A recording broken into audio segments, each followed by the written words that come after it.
All right, welcome back. As promised, I'm joined now by one of my buddies in the fantasy football community, Kevin O'Brien. You know him out there in Twitter sphere as at the FF Engineer. He is a great football mind and just a great guy. And it's been too long. First of all, it's been too long since I've had him on the podcast, and so I'm so happy to welcome him back. And well, we had an interesting conversation on Twitter, social media. It's been about a week or so ago, and we were talking about the elections, and we were talking about TPP. So we're going to talk about that a little bit. We're going to start with some fantasy talk, have some fun. So, Kevin, once again, thank you for joining me, and welcome back.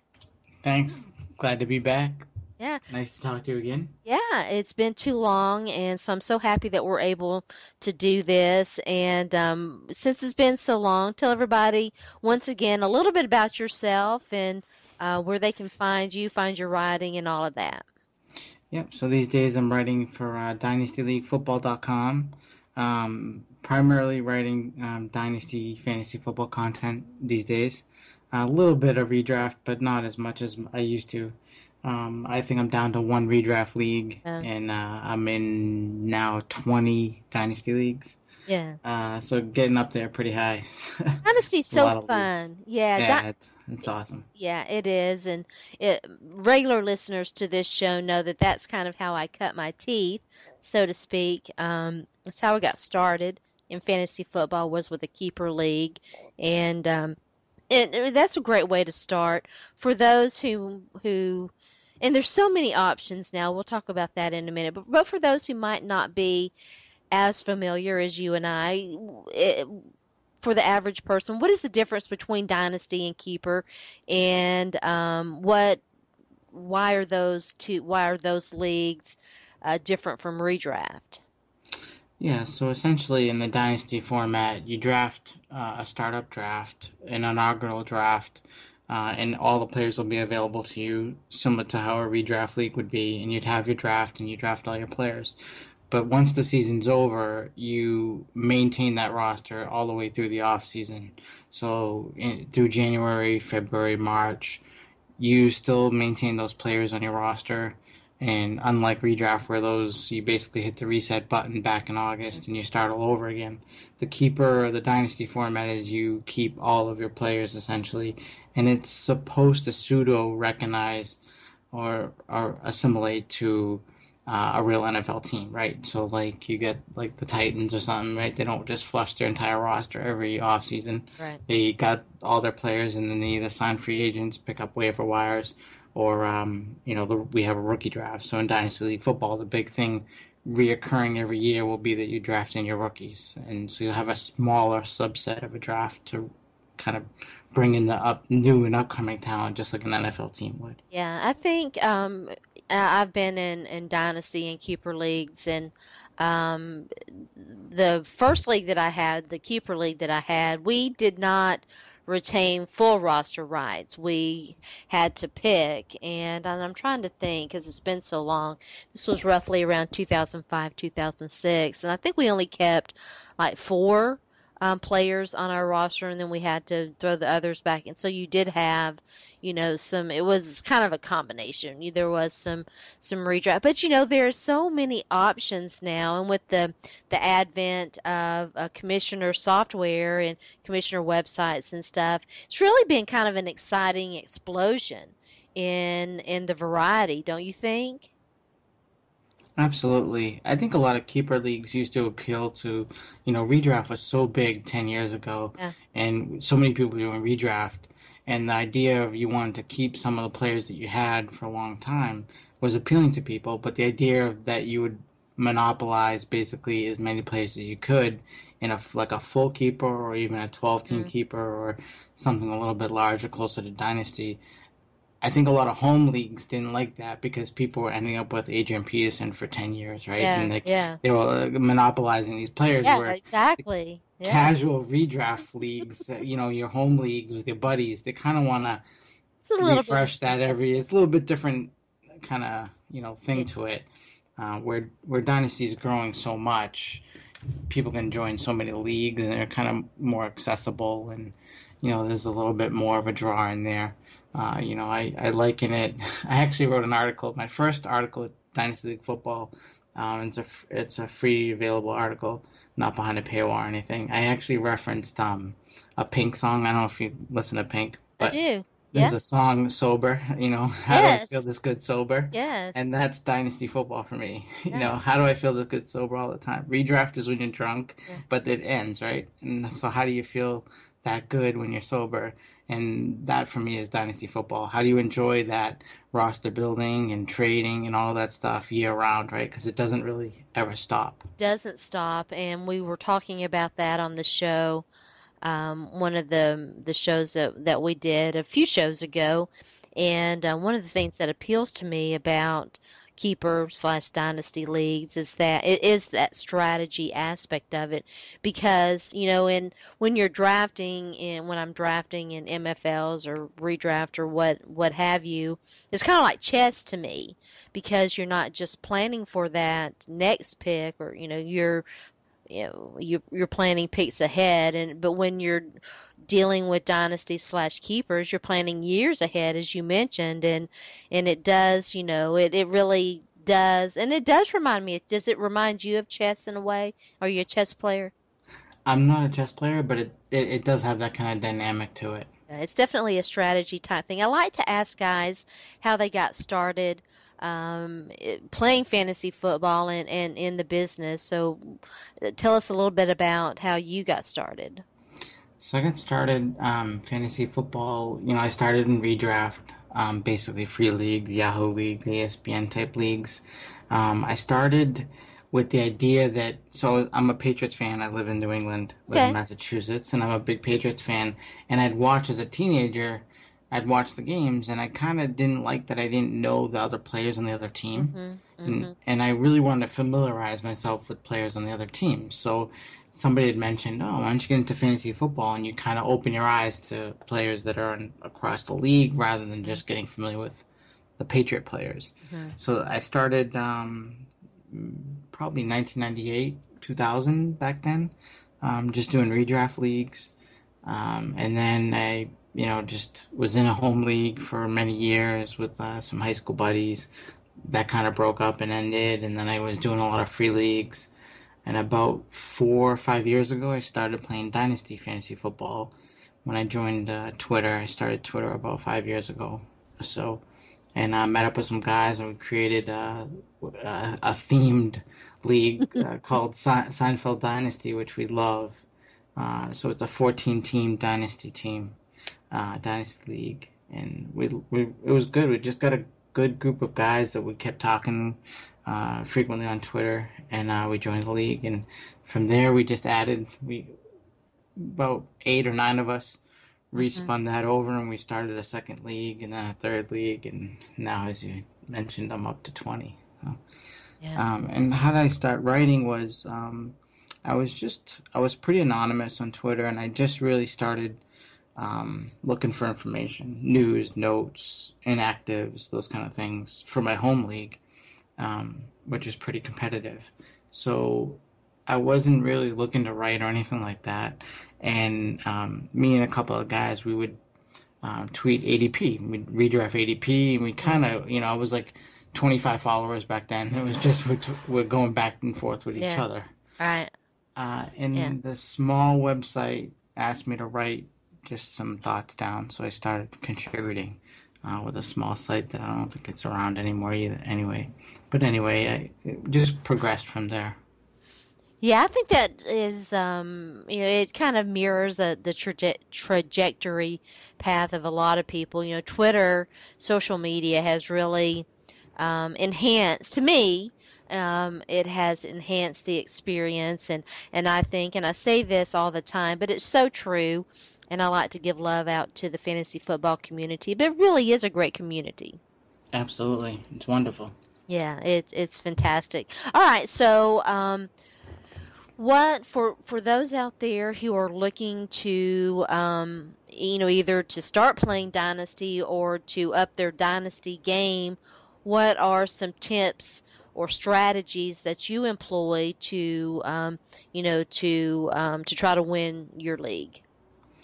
Yeah, so for me, I like to balance my rosters, and you kind of have to know what you're good at. If you're new to Dynasty, the first thing I try to do is tell people leverage what you do well in redraft. If your in-season management skills are higher than your draft skills, or maybe you're really good at picking up the waiver wire, or Mm. you're on the cusp of grabbing those players, and year after year you find yourself doing pretty good. You want to try to leverage as many of those skills as possible to the dynasty. I see too many people when they try to go from redraft to dynasty, they kind of think that it's a completely different entity, and I really want to emphasize, it's kind of like a baby step, when you go from walking to running, you don't just completely forget how to move your legs, right? You really want to leverage what you know. So in Dynasty, there's building a roster, then there's in-season management, and then there's the long term. So Mhm. some people are really good at that 5-year plan, right? So they build a 5-year plan out.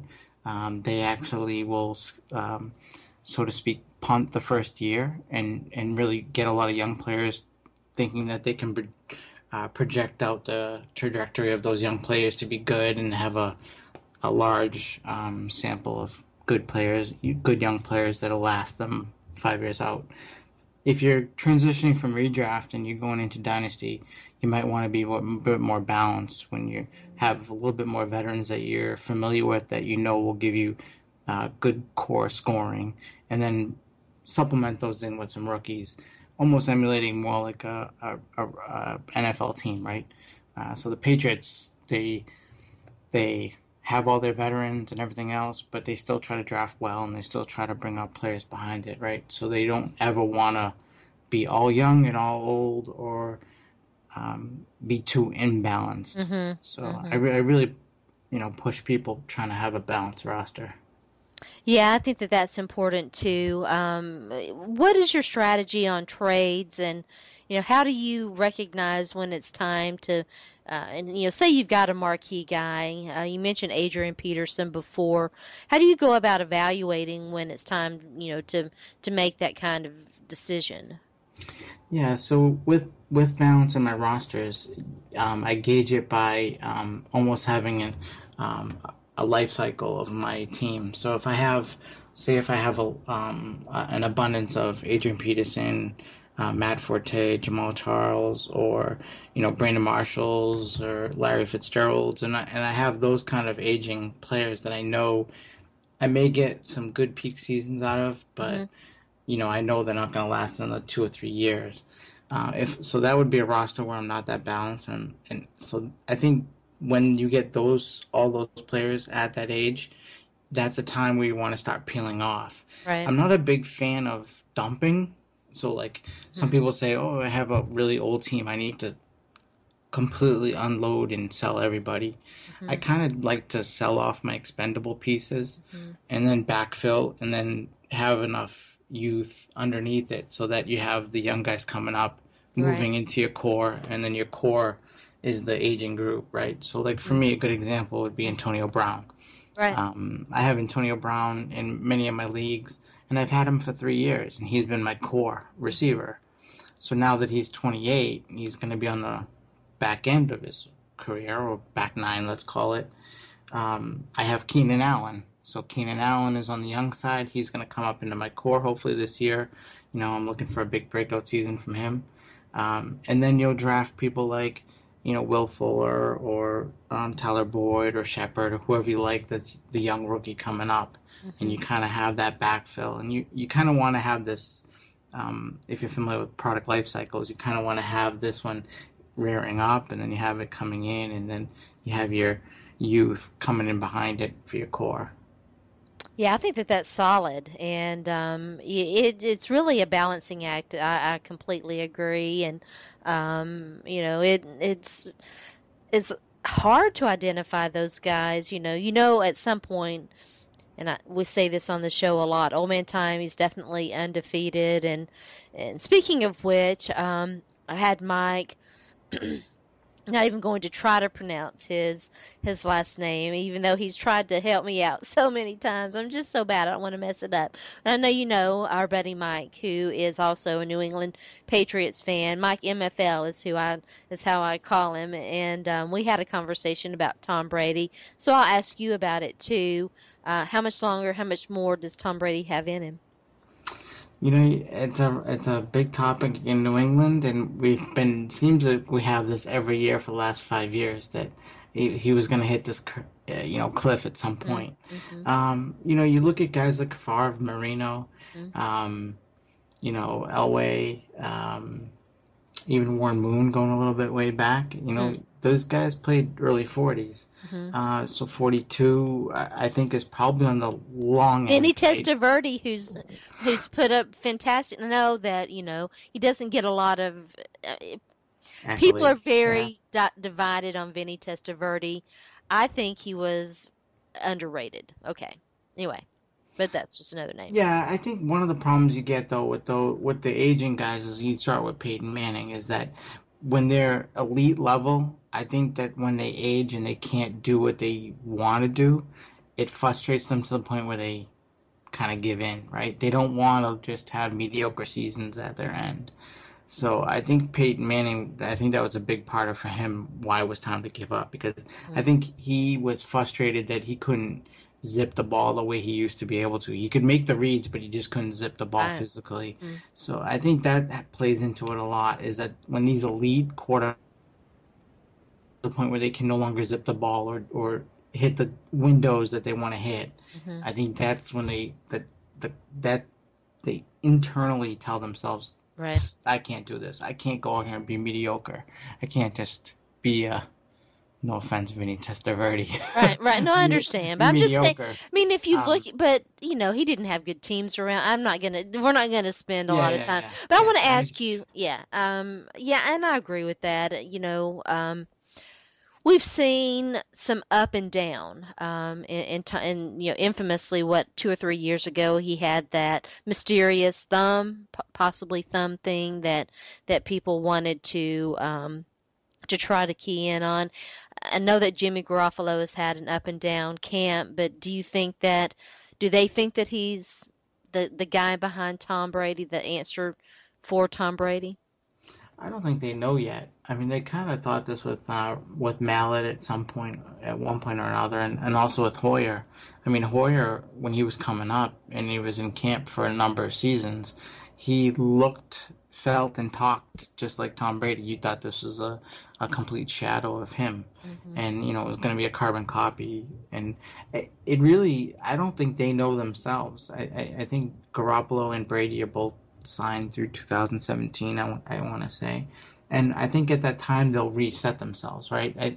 I don't think we kind of try to project this. I don't know that they do. I don't know that they really have an idea whether Garoppolo will be the next Tom Brady or next quarterback for the Patriots or not. So Hmm. I think even they want to feel it out and see how it goes. As far as this year goes, Garoppolo's got to play 4 games, so I think that's going to give him a good indication, right? Where they gave him a basically full camp of preparation. He's going to get all the installs for the plays. It's not like he's coming in mid-season and just kind of make it work. Hmm. So I think That this is was going to be a smart. good test. Yeah. Yeah, but they're Wild Bill, as I like to call him. Probably Mike and I talked about this. I have tremendous respect for Bill Belichick, and we're not going to get into any of the weird stuff that certain but you would expect that they would do that, and if he's going to be making mistakes, now's the time to make them you know. Absolutely. And so we'll see, I suppose. I'm anxious to see him. What are they going to do? And I can't remember. Is Brady barred from the preseason games too, or can he play in them? I imagine he won't see much time whether he can or not. Okay. I don't actually know the rules whether he can or not. I would No. imagine they don't play him. He typically doesn't play much anyway. I think the last few years he just played in like the third preseason game for maybe a series or a quarter, maybe two at most. Well, it makes Um, sense for them to play Garofalo and let him, just exactly, just get the let him. time. Yeah, yeah, definitely. All right, so just real quick, I want to talk about TPP and some political stuff with you. Sure. What guys are you targeting in Dynasty, and what guys are you avoiding? And I want to ask you specifically your opinion about some Titans players, but we'll talk just in general first. Sure. In general, some players that I'm really targeting. First, a little bit higher end. Keenan Allen right now is in the second round of startups, but I have him as a top five wide receiver. I really think he's the next elite receivers that we're going to be talking about in the years to come. First 8 games or so, including the one that he was injured, he was on a 300 point PPR pace.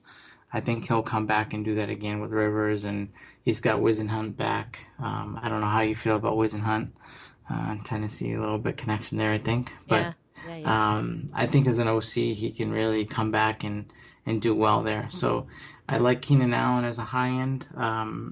Devontae Parker, I like, but I think people are getting a little bit too excited too soon. Mhm. So I think like for redraft, he's getting drafted pretty early, expecting high-end production this year. And I think, it's a little bit unfair that people are holding this fantastic 2014 class of receivers that we were um, littered with Beckham and Watkins and all these people, Mhm. all these receivers. So I think Parker's will be a little bit slower, but I like his ceiling. So maybe not this year. This year he might be a top 36 receiver, but I think years to come, 2 or 3 years down the road, he's going to be a top 24 to top 12, and that he'll see that kind of trajectory. So I really like Parker. As we go on, a little bit deeper, if you will. Some guys that I like Jordan Matthews. He gets a lot of negative publicity, if you will, on drops and things like that. Um, I really like Jordan Matthews. 2 years in the league.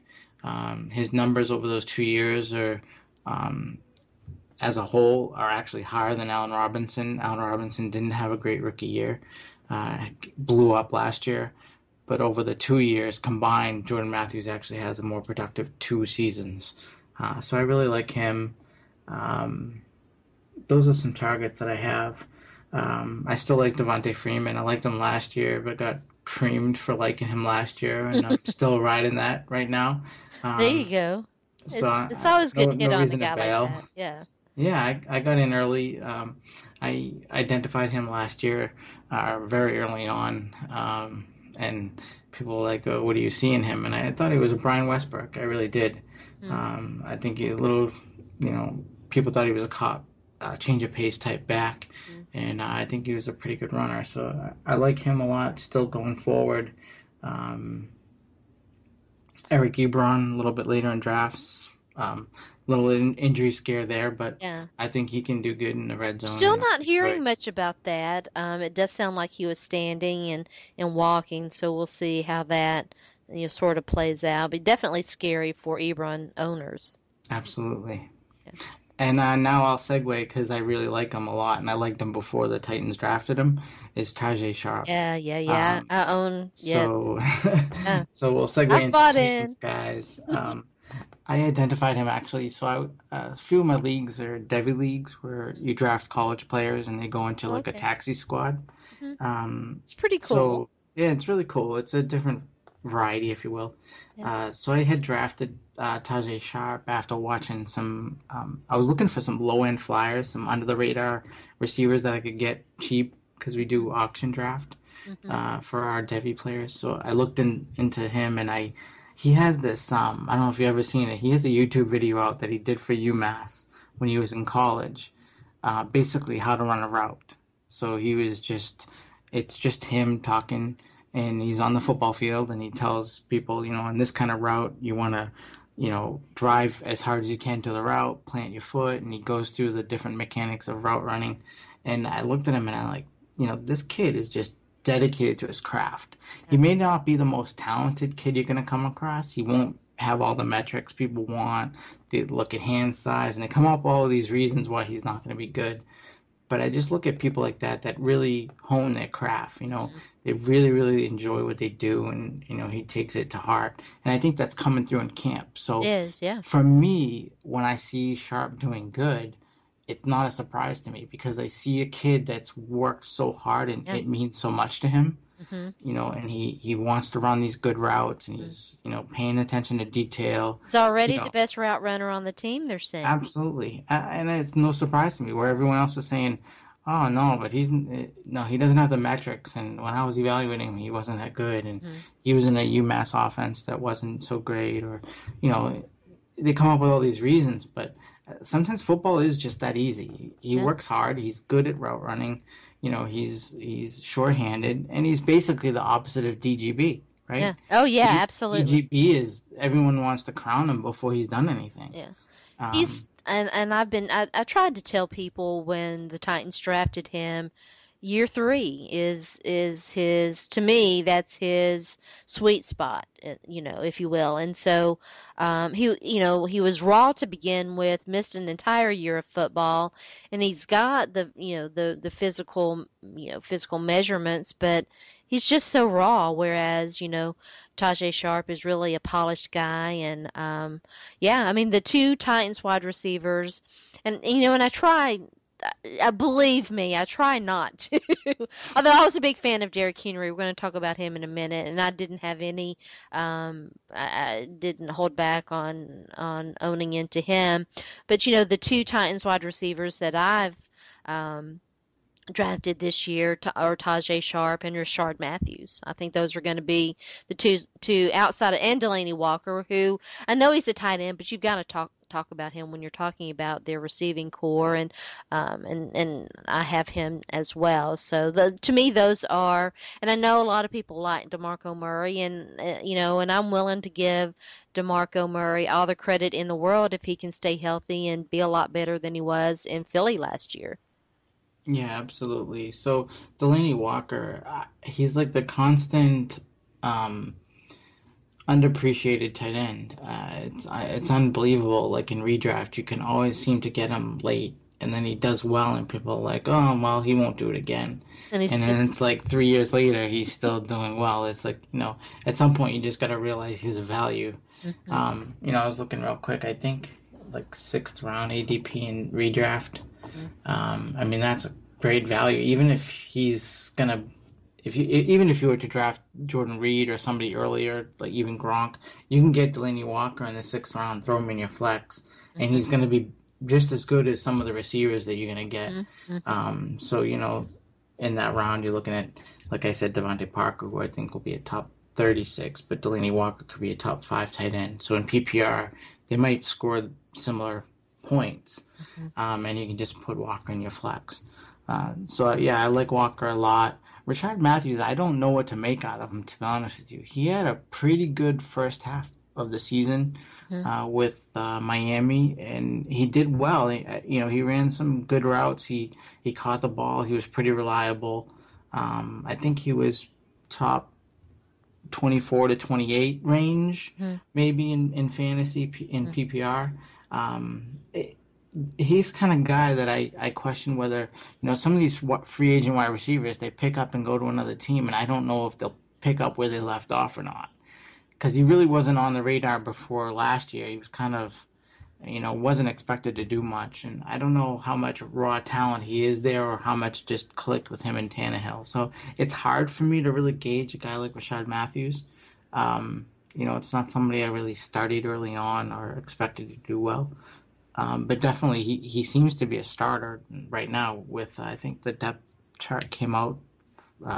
Give it what it is. Him and Sharp are going to be the starters. They're going to start on the Um, outside. You'll see Kendall. yeah, I mean, this is kind of the conventional wisdom, and certainly it's up to change. But I think that you'll see Rashard Matthews and Kendall Wright and Tajay sure. Sharp start on the outside and Kendall Wright in the slot. And I'm really curious to see what they do with Kendall Wright. And yeah, it's interesting. Rashard Matthews, he was a guy, and I had a couple of uh, Dolphins players in fantasy the last couple of years, and the I'm trying to think of his name, and he's so Jarvis Landry. Hmm. And so, I paid attention. And, I think Rashard Matthews would have had better, more consistent numbers if he'd had a better quarterback. You know, Yeah, uh, yeah, it's possible. I just, Ryan, I'm not, we'll see. We'll see what happens with Ryan Tannehill. All right, so I know that we're running short of time. Just real quick, and I know that we're not going to have a lot of time. I hope that you'll come back and we'll talk a little bit more. We've got plenty of time. It was interesting because we are going to talk about TPP, and I want to get your thoughts about it. I did a quick search today, and it's starting to become more of a conversation, and it looks like, um, you know, it's going to become a huge issue in congressional elections. Yeah, absolutely. So TPP is kind of becoming a weird thing right now because nobody's really for it. Hillary kind of backed off a little bit. She Yeah. said, it was the famous quote that Trump keeps putting up, the gold standard, which he said I think a few years ago, which she really liked it back then. And Well, I then, mean, it's Obama's baby, sort of, right? And well, let me just say this. TPP is the Trans-Pacific Partnership, if you're wondering what that is, and it's kind of presented as a trade agreement, but it's really more a series of trade agreements as opposed to being just, I mean, because it has that, it's sort of, it's an umbrella really for what could be more than, but it's definitely this big thing that has been kind of Obama's baby, right? yeah, I think it has been something he's been pushing, but I think Paul Ryan has actually been pretty on it too. He wants to get it done. It has a lot of compromise in it. I think right now the biggest problem people have with it is transparency. Hmm. So if you talk to like people that were traditional Bernie supporters or Hillary supporters or whoever you talk to, even Republicans, the traditional Republicans that would support someone like Paul Ryan, I think nobody likes this fast track that's going on right now. Yeah, They yeah. seem to just try to get it going in Obama's term as fast as they can. Hmm. And Hillary's kind of gone mum on it. I don't think she really wants to talk about it because Oh, she doesn't. I Yeah, think ultimately she likes it. I yeah. think there's just problem is that there's things in it She that wants to get elected.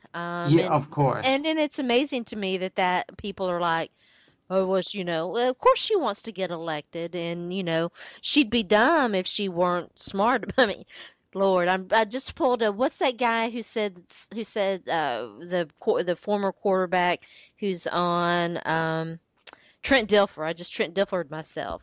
I mean, if she wasn't cognizant of these things, she'd be in trouble. But anyway, yeah, I mean, I think that.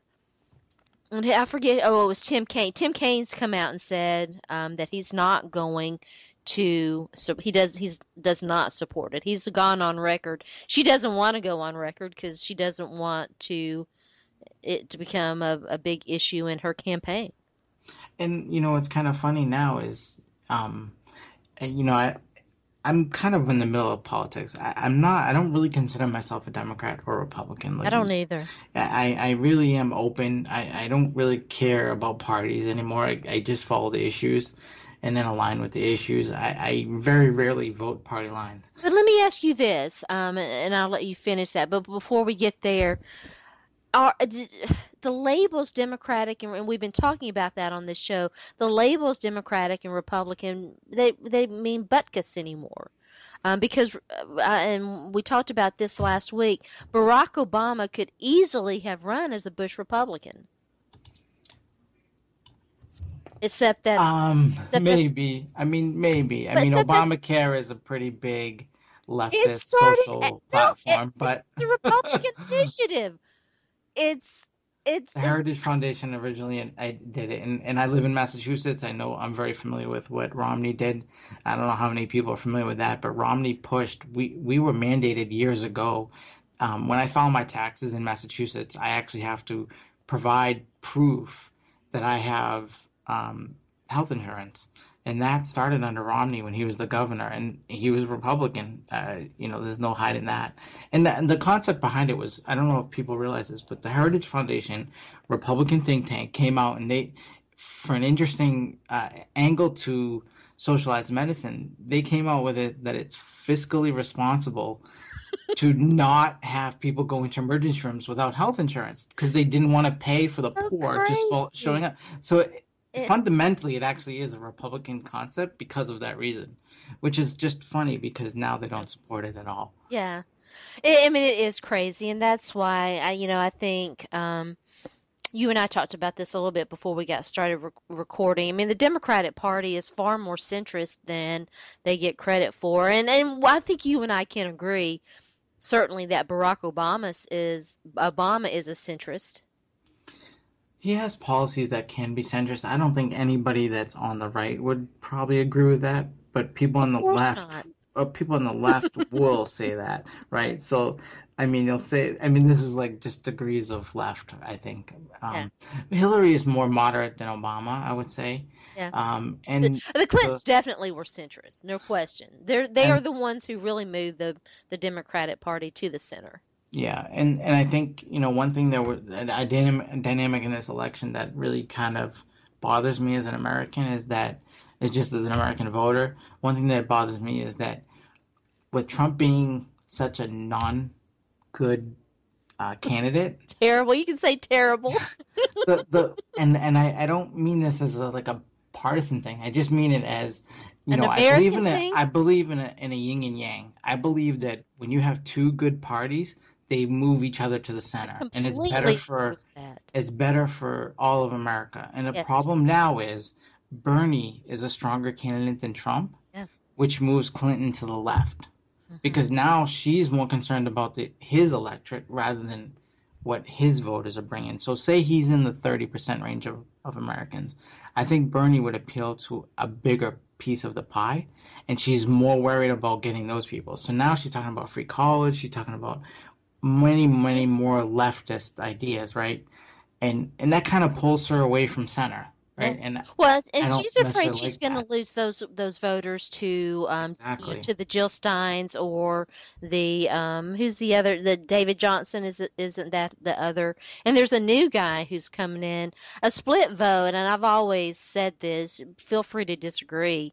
But I think a split vote hurts Hillary far more than it hurts Trump. He's got his core, the bigots and the uh, I don't want to call them the crazies, but you know what I mean, you know. Well, something that, we can't kind of ignore is that I think that's true in the general election, but I think that's less true when you look at the electoral map and that, like, there's a ton of Bernie people in California, say, Hmm. but that's a blue state.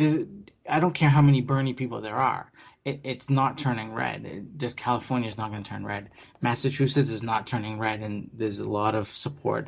Elizabeth Warren's from Massachusetts. She ran a ton on basically an anti-Hillary type campaign. I mean, people from Massachusetts know Warren well. She ran anti-Wall Street, Yeah. corporate donor, Hmm. completely anti-Hillary platform. Hmm. And Oh, yeah. so the Bernie people in Massachusetts, suffice to say, what I'm trying to get at is that I think there's a lot of Bernie supporters, but it doesn't really matter what they do because they're in states that are going to be blue no matter what. Mm. Vermont's not turning Yeah. blue, right? So you're really looking Wouldn't at disagree these with that. like Ohio. You're looking at Ohio, Florida, Mhm. Pennsylvania. Those are the battleground states, and I don't know how much Bernie support there really is there. I like Liz Warren, and do you agree the sort of the conventional wisdom is that secretly Hillary Clinton and Liz Warren despise each other? Absolutely. There's no question in my mind because I mean, Warren ran in Massachusetts and I mean, she was big time. She hates everything. She hates what Hillary Clinton is and isn't, right? Uh, That's big for her. And for her to like stand up with her and campaign with her is like to me, it's like, oh my God, this is like worlds colliding. What It, is going on here? it was kind of surreal. But you know, Meg Whitman, you're seeing Meg Whitman, who's big time Republican, a big fundraiser for the Republican Party. She's going to support Hillary Clinton and is going to raise money for her. And, you know, it's so true. Politics makes for strange bedfellows. And we're definitely seeing that in this campaign cycle, and it's fascinating to me. And you know, if the you know, if the end result wasn't so serious, I feel a lot better now. You know, for a long time I was really scared that this country was going to elect Donald Trump, and I feel a little bit better about it now, but we still got a lot of time to go. There is quite a bit of time left. So let me flip you one question on you. Sure.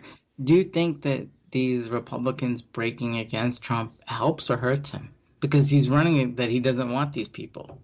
Oh, I think it hurts him. There's no question but that, because you have one person break party ranks, then another person's going to be more willing to break. And you're seeing that. You did definitely start to see a little bit of, and it's kind of slowed now. But having Meg Whitman break, Did because you see she's, today? Did you see today the 50 GOP national yes, yes. um, I did see that. I had officers? forgotten about that. Yeah, that came out. Well, the CIA director coming out and saying that he was legitimately a, you know, a security threat and shouldn't be. So yeah, I had forgotten about that. It did kind of, you know, but yeah, you know, I think that it definitely, you know, does help her. And, you know, and I think that, um, you know, for me, you know, as a woman, I welcomed seeing what Meg Whitman did, because I've for several years now, I have sat back and I've watched the Republican Party, and I've been like, why aren't these women speaking up? You know, if anything can come, and I completely agree with how you started this conversation, this political discussion, and we'll end it on this, but um, a healthy two-party system is good for America, and but the Republican Party hasn't been healthy for a while, and I've wanted these women to speak up and do something, and I'm hopeful that if anything comes out of this election that they will. Yeah, me too. Yeah. Oh, Kevin, it's been so great. I hope that you'll come back. I kept you far too long, but it was Of course. such a great conversation. Tell everybody once again where they can find you out there, out in Twitter, the Twitter sphere, if you have a Facebook, if you have any other social media, and where they can find your work. Yeah, sure. So on Twitter, I'm the underscore FF underscore engineer. And maybe the easiest way to find my work is I got a website that I created to centralize my stuff. Oh, cool. Very So good. it's thefFengineer.com. Pretty simple. Awesome. Awesome. Very good. Give him a follow. He's great. He's really fun to interact with. Have a wonderful evening, and hopefully we can talk soon. Awesome. Thank you, Sharona. Take it easy. All right. Bye bye. Bye.